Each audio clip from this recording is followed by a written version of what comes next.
Gəlin süni intellektin nə olduğunu birlikdə addım-addım anlayaq.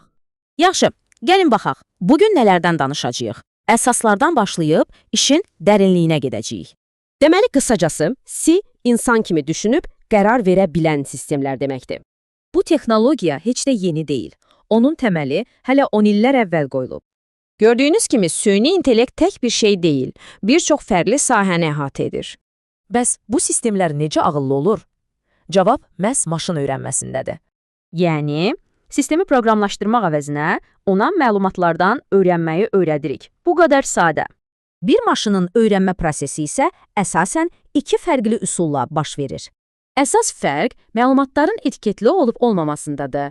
Biri müəllimlə, digəri isə tək başına öyrənir. Nəzarətli öyrənmədə sistemə hazır cavablar veririk. Məsələn, bu şəkildəki avtomobildir. Sistem minlərlə belə nümunəyə baxaraq avtomobilləri bir-birindən ayırmağı öyrənir. Nəzarətsiz öyrənmədə isə vəziyyət tam fərqlidir. Burada heç bir hazır cavab, etiket yoxdur.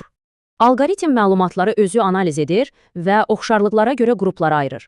Təbii ki, hər güclü texnologiya kimi Sirinin də öz üstünlükləri və mənfi tərəfləri var.